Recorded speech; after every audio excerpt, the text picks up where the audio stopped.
কেমন আছো? আশা করছি ভালো আছো। সোমার ভুবন থেকে আমি সোমা বলছি, আর আমরা সবাই ভালো আছি।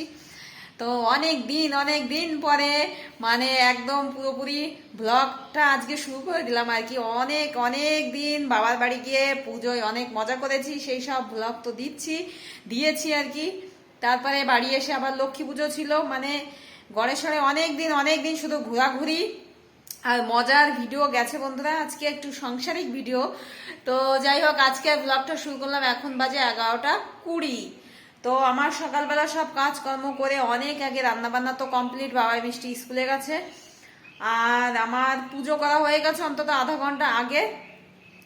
সব কাজকর্ম করে খাবার দাবার এখনো খাওয়া হয়নি, পুজো মুজো কমপ্লিট করেছি। পুজো করতে গিয়ে আমি যে নামাবলিটা গলায় দিয়ে পুজো করি আর কি, সেই নামাবলিটার পাশ দিয়ে দেখছি সেই ঝুলপি ছিঁড়ে যাচ্ছে পাশের কাপড়গুলো। তো প্রণাম করতে গেছে, হাঁটুর নিচে সেই ঝুলপিগুলো বেঁধে মানে গলায় টান লাগলো। তো আমি ভাবলাম এই ঝুলপিগুলোর পাশগুলো আগে সেলাই করি। তো নামাবলি সেই দুই পাশই হাতে সেলাই করেছি বেশ ওই কালারের সুতো দিয়ে। তার জন্য একটু দেরি হয়ে গেল, আর এখন পুজোর প্রসাদটা খাবো, খেয়ে সকালের খাবারটা খাবো। সকালে করেছিলাম আজকে হচ্ছে কুমড়ো সিদ্ধ, আলু সিদ্ধ, বেগুন সিদ্ধ, ভাত, আর হচ্ছে নিম পাতা ভেজেছিলাম মুচমুচ করে, সেটাতে খাবো। আর ফ্রিজে তরকারি আছে কিছু, আর হচ্ছে বাবা মিষ্টিকে দিয়েছি আজকে চাউমিন টিফিন করে দিয়েছি, আর ওরা ডিম ভাজা আলু সিদ্ধতে ভাত খেয়ে গেছে। তো এখন আমি প্রসাদটা খাবো। তো চলো নিচেই যাই, প্রসাদটা খেয়ে ভাতটা খেয়ে আবার দুপুরে রান্না শুরু করবো। ইদানিং বাবার মার শরীরটা ভালোই খারাপ, দুজনাই বেশ মানে জ্বর হয়েছিল, জ্বরের থেকে ভীষণ শরীর দুর্বল, আর বয়স হয়ে গেছে তো ওনাদের, তাই না? এখন তো একটু মানে শরীর খারাপটা থাকবে বলো। তো এখন আমি প্রসাদটা নিয়ে চলে আসলাম ঠাকুর ঘরে, প্রসাদটা নিয়ে চলে যাই নিচে। আর আমি লক্ষ্মী পুজো করেছিলাম, লক্ষ্মী পুজোয় আমাদের নৌকা ভাসান দিতে হয় লক্ষ্মী পুজোর পরের দিন। তো আজকে আমি সেই লক্ষ্মী পুজোর সেই নৌকা ভাসান দিতে যাব সন্ধ্যাবেলা। পারলে তোমাদেরকে দেখাবো কি করে আমরা নৌকা ভাসান দিই। হ্যাঁ, তো নৌকা দুই মাথায় দুটো লাঠি থাকবে, দুটো এরকম ছোট ছোট পাটকাঠি আগায় কাপড় বেঁধে, একটায় কেরাসিন তেল দেবো, একটায় সর্ষের তেল দেবো, দিয়ে নৌকার দুই মাথায় দুটো পুঁতে দেবো, পুঁতে ওই নাসাগুলো ধরিয়ে দেবো, ধরিয়ে দিয়ে জলে ভাসিয়ে দেবো, ঠিক আছে? আর মা লক্ষ্মীকে বলবো, মা লক্ষ্মী তুমি প্রতি বছর এরকম ভরা ভরে নিয়ে সংসারের ধানের গোলা চালের গোলা পরিপূর্ণ করে দিও মাগো, প্রতি বছর তুমি এসো। এটা বলেই নৌকা ভাসান দেবো সন্ধ্যাবেলা। তোমাদের পারলে দেখাও বন্ধুরা। এখন প্রসাদটা নিই। হ্যাঁ, প্রসাদটা নিয়ে নিলাম, কলা দিয়ে পুজো করেছিলাম, আর এই প্রসাদটা যদি এখন না দিই না, আর সেই দুপুরবেলা পর্যন্ত এই প্রসাদটা থাকবে। দুপুরবেলা আমি যে অন্ন সেবা দিই ঠাকুরকে, অন্নভোগ দিই আর কি, যখন ওই অন্নভোগটা নিয়ে আসবো তখন মনে পড়বে হায় হায় প্রসাদটা খাইনি, ওই জন্য পুজো করার পরপরই আমি খেয়ে নিই। যদি ভুলে যাই সেদিন দেরি হয়ে যায় আর কি। তো চলো এখন নিম পাতা, কড়মুড় করা নিম পাতা, মুচমুচ নিম পাতা দিয়ে জমিয়ে ভাত খাবো এরকম এরকম করে, শুকনো লঙ্কা দিয়ে, আমার ভীষণ ভালো লাগে।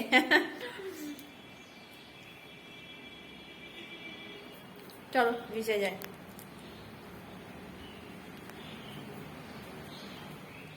সকালে খাবারটা খেয়ে দিয়ে চলে আসলাম কলপাড়ে। রাখো, বাবা একটা মাছ নিয়ে এসেছে তেলাপিয়া বাবার জন্য, আর আমাদের জন্য এই যে একটু চিকেন নিয়ে এসেছে, দুপুরবেলা রান্না করব চিকেন। আর এই মাছটাকে কুটে কুমড়ো শাক দিয়ে তরকারি করব। তো মাছটা কুটে মাংসটা ধুয়ে নিয়ে যাই, মাংস বেশি আনিনি, অল্প করে এনেছে, তো এটা দিয়েই যোগে যোগে হয়ে যাবে আমাদের। রান্না বান্না শুরু করে দিলাম বন্ধুরা, আজকে খুবই অল্প সবকিছু। এই দেখো সেই মাছটা 3 পিস করেছি, এটা দিয়ে রান্না করব হচ্ছে এই দেখো কুমড়ো শাক দিয়ে তরকারি করবো ওইটুক মাছ দিয়ে বাবার জন্য। মা আমাকে কুমড়ো শাকগুলো কেটে দিয়েছে, আমি ধুয়ে নিয়ে আসলাম। আর এই যে কুমড়ো কেটে নিয়েছি, এটা একটু ভাজা করব, আর কুমড়ো শাকটা রসুন দিয়ে রাঁধুনি দিয়ে আর মাছটা দিয়ে রান্না করব, লবণ আর হলুদ দিয়ে নর্মাল করে ভাজা করব। কুমড়ো শাকের তরকারি করার জন্য প্রথমে আমি তেলের উপরে রাঁধুনি রসুন দিয়ে এই যে আলু দিয়ে লবণ হলুদ দিয়ে ভাজা ভাজা করে নিলাম। আর এটা হচ্ছে কুমড়ো শাকের তরকারি করার জন্য আর কি। এই যে জল দিয়ে দিয়েছি, দেখো জল দেওয়ার পরে ভালো করে ফুটে গেলে লঙ্কা দিয়ে দিয়েছিলাম। লঙ্কা দেওয়ার পরে এই যে শাকটা তো ভালো করে ধুয়ে নিয়ে দিয়ে দিলাম, যেরকম করে আমি রোজই রান্না করি শাকের তরকারি ওইভাবেই করলাম। আমি আলু ছাড়া রান্না করি বেশিরভাগ, আজকে আবার একটু আলু দিয়ে দিলাম আর কি। আর এই যে সেই মাছটা দিয়েই তরকারিটা করে নিলাম, হয়েই গেছে, নামিয়ে ফেলবো এখন। আর এই তরকারিটা নামিয়ে এই যে আমি করে নিচ্ছি মাংসটা। তো মাংসটাও আমি ওই যে একটু মানে আমি রেডিমেডই রান্না করি আর কি, বেশি ওই মশলাপাতি অত বেশি আগে বেশি কষিয়ে নিই না আর কি। তো মাংস দিয়ে লবণ হলুদ দিয়ে বাদবাকি সব মশলাগুলো দিয়ে এই যে ভালো করে নেড়ে চেড়ে মিশিয়ে নিয়েছি। আলুগুলো আগে ভাজিনি, এই দেখো আলুগুলো এখন দিয়ে দিলাম। আর চন্দ্রমুখী আলু তো খুব তাড়াতাড়ি গলে যায়। আমাদের 12 মাসকাল এরকম ছোট ছোট সাইজের আলু কিনে রাখে ঘরে বস্তা বস্তা আর কি। সব রান্নাগুলো আমার কমপ্লিট হয়ে গেছে। এই দেখো সেই কুমড়োগুলো ভাজা, কুমড়ো শাক বলতে যাচ্ছিলাম, কুমড়ো ভাজা তরকারি, সেই তেলাপিয়া মাছটা দিয়ে এই যে এরকম করেছি দেখো। আজকে সব রান্না আমার অল্প অল্প বন্ধুরা। তো আমার যেরম আছে আমি সেরমই তোমাদের দেখালাম। সব দিন আর বেশি বেশি থাকে না, আজকে একটু অল্প অল্প আছে, তবু এটা দিয়ে আমাদের হয়ে যাবে যোগে জাগে, এক টাইম খুব ভালোভাবে হয়ে যাবে। এই যে সেই মাংসটা দেখো আমি এরকম করেছি, একদম যে ঝোলটা পাতলা করেছি এরকম না, বেশ গাঢ় গাঢ়ই আছে আর কি। তো মাংসটায় আমি আজকে ভ্যারাইটিস লঙ্কা দিয়েছিলাম। তো আমার রান্নাগুলো তো সব কমপ্লিট হয়ে গেল একেবারে। চলে আসলাম বন্ধুরা অনেকটা টাইম পরে, সেই দুপুরবেলা তোমাদের সেই রান্নাবান্না পর্যন্তই দেখিয়েছি। আর এখন এই যে সন্ধ্যাবেলা চলে এসেছি পুকুরে নৌকা ভাসিয়ে দিতে, লক্ষ্মী পুজোর নৌকা। তো আমাদের বাড়ি পুকুর নেই সেরকম আর কি, সেরকম কি আমাদের পুকুরই নেই। তো সাইডে একটা কাকিমাদের পুকুরে এসেছি। তো প্রথমে লক্ষ্মীর মানে যাবতীয় সব কিছু গাপলাই করে নিয়ে এসেছিলাম লক্ষ্মী মায়ের, তো সব কিছু জলে এই যে দিয়ে দিলাম। আর এখন এই যে নৌকাটাকে ভাসাবো সেই ব্যবস্থাই করছি আর কি। তো এখানে আগে ঠিকঠাক মতন বসে নিই আর কি, আর এটা তো আর বাঁধানো ঘাট না আর কি। তো এমনি কাকিমাদের পুকুর। তো প্রথমেই তেলের পরে একটু মানে তেলের পরে কেন বলছি, মানে জলের পরে একটু তেল দিয়ে নিলাম। তেল দেওয়ার পরে এই যে একটু প্রসাদ দিয়ে দিলাম, একটু নকুলদানা নিয়ে গেছিলাম গঙ্গা মাকে। এই যে তেল দেওয়ার পরে প্রসাদ দেওয়ার পরে এখন এই যে সিঁদুর দিয়ে দিলাম। সিঁদুর দেওয়ার পরে তা এর আগেই তো আমি গাবলাই করে মানে লক্ষ্মী পুজোর সব কিছু সরঞ্জাম নিয়ে এসেছিলাম আর কি, পুরনো লক্ষ্মীর যত কিছু ছিল সব জলে তো দিয়ে দিলাম। আর এখন এই যে ধূপকাঠি ধরিয়ে নিচ্ছি। এটা আমরা প্রতি বছর লক্ষ্মী পুজো করি, লক্ষ্মী পুজোর পরের দিনই আমরা এরকম করে নৌকা ভাসাই। তো এবার আমার একটু নৌকা ভাসাতে দেরি হয়ে গেল আর কি, তাই বলে আবার লক্ষ্মী পুজোর পরের দিন শনি মঙ্গলবার হলে আমরা মানে ভাসাই না আর কি, শনি মঙ্গলবার বাদ দিয়ে তারপরে ভাসাই। এই যে প্রদীপ ধরিয়ে একটু প্রণাম করে এখানে রেখে দেবো প্রদীপটা। আর এখানে তো পুরো অন্ধকার, পুরো অন্ধকার, শুধু আমার মোবাইলের লাইটেই যেটুকু হয় বন্ধুরা সেইটুকুই তোমরা একটু কষ্ট করে দেখে নিও। আর এখানে এই বাড়ির কাকিমাটাও ছিল। আর এই দেখো নৌকা, তো নৌকায় এই যে দুটো মশাল করা হয়েছে, একটা সর্ষের তেলে আর একটা কেরাসিন তেলে। তো এই যে সব কিছু তো কমপ্লিট হয়ে গেছে। আর এখন এই যে প্রদীপটা মানে মশাল দুটো ধরিয়ে দেবো, ধরিয়ে জলে ভাসিয়ে দেবো। এই দেখো যেটা সর্ষের তেলে সেটা আগে ধরাচ্ছি, কারণ কেরাসিনের তেলেরটা আগে যদি ধরাই তাহলে তো ওটা মানে তাড়াতাড়ি ধরে নিভে যাবে, তাই না? ওই জন্য আগে সর্ষের তেলেরটা ধরিয়ে নিচ্ছি, প্রতি বছর যেটা আমি করি আর কি, তারপরে কেরাসিন তেলেরটা ধরাবো আর কি। তো আমাদের এখানে গ্রামের সবাই এই নিয়ম করে বন্ধুরা, তো তোমরা দেখো।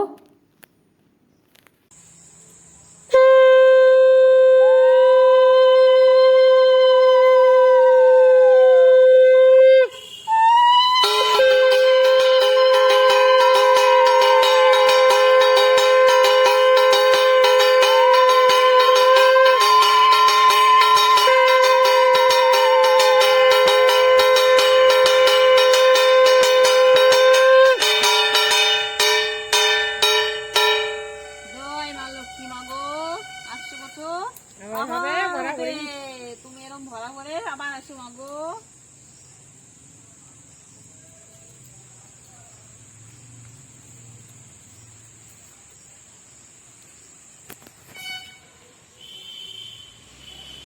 নৌকা ভাসান দিয়ে বাড়ি এসে গুছিয়ে চলে এসেছিলাম আমাদের সাইডে একটা কাকিমার বৌমার বাড়ি, ভাগবত পাঠ, আমাদের জয়গোপাল টিমের নেমন্তন্ন। এখানে ভাগবত পাঠ, গীতা পাঠ, কীর্তন হবে যথারীতি, আমরা যেরকম করি আর কি ওরকমই করবো আর কি। তো এখানে এসেছি যখন তোমাদেরকে একটু দেখাই ভাগবত পাঠ কীর্তন, ওগুলো আর তোমাদেরকে শেয়ার করা হয় না, কারণ তখন আমি ব্যস্ত হয়ে পড়ি, ওই জন্যই তোমাদের মানে ওগুলো আর শেয়ার করা হয় না বন্ধুরা। তো শুরুতে এসেই যেটুকু আমি শেয়ার করি সেইটুকুই করছি আর কি। এই সময় শেয়ার করার মতো পরিবেশ একটু থাকে, একটু পরে আর শেয়ার করার মতো পরিবেশ থাকে না বন্ধুরা, তখন ভিডিও করা যায় না, সেরকম পরিস্থিতি থাকে না বলেই আমি ভিডিও করতে পারি না। ওই জন্য শুরুতে এসেই এখানে প্রণাম করেই তোমাদেরকে একটু দেখিয়ে দিই। তো এই বাড়ি দেখো কত সুন্দর শিউলি ফুল দিয়ে সাজিয়েছে, এখন তো শিউলি ফুলের সময়, তাই না? আর এই যে ওদের গোপাল আছে, গোপাল তো দেখলে, তো গোপালের খাট ওই যে। আর আমাদের জয় গোপাল টিমেরও গোপাল, সাবির গোপাল তো আমাদের সঙ্গে আসে, তো সাবি এখন আসেনি, সাবি যখন আসবে তখন নিয়ে আসবে, আমাদের এখনও শুরু হয়নি আর কি, সবে সবে আমরা এসেই যে বসেছি। আর এইবার মানে সব দিন আমার আসতে দেরি হয়ে যায়, সবার কাছে বকা শুনি, আর আজকে আমি আগে আগে এসেছি, সব থেকে আগে এসেছি। তো এই যে প্রসাদ হিসাবে দেখো নকুলদানা মিষ্টি দিয়েছে, আরও ছিল সুজি ছিল, মুড়ি ছিল। তো নেও বন্ধুরা, তোমাদের সঙ্গে আমি আর বাড়ি গিয়ে কথা বলবো তাহলে। চলে আসলাম বাড়ি, আর এখন বেজে গেছে 9:30। তো ওই কাকিমাদের বাড়ি, কাকিমার বৌমার বাড়ি হচ্ছে প্রসাদ হিসাবে দিয়েছে সুজি মুড়ি আর বোঁদে। আর এমনি বাবা মিষ্টি স্কুল থেকে এসেছে, তারপরে ভাত খেয়েছি, ওদের সঙ্গে ভাত খেয়েছি তখন 5টা বাজে খেয়েছি। আর নৌকা, আমাদের লক্ষ্মী মায়ের নৌকা ভাসান দিয়ে এসে তার আগে আমি সন্ধ্যা পুজো কমপ্লিট, একসঙ্গে রাত্রের পুজো আর সন্ধ্যা দিয়ে দিয়েছি, কারণ আমি এই সবাই যাব, দেরি হবে রাত্রের পুজো করতে, একসঙ্গে সন্ধ্যা পুজো কমপ্লিট করে দিয়েছি। তারপর নৌকা ভাসান দিয়ে এসেই গেছি, মানে খিদে লাগেনি, খাওয়ার পরেই গেছি, তবু প্রসাদ খেয়ে আসলাম। আর রাত্রে কিছু লাগবে না, এসে দেখছি সবাই ঘুমিয়ে গেছে, বা মনে হচ্ছে শীতের রাত শুরু হয়ে গেছে।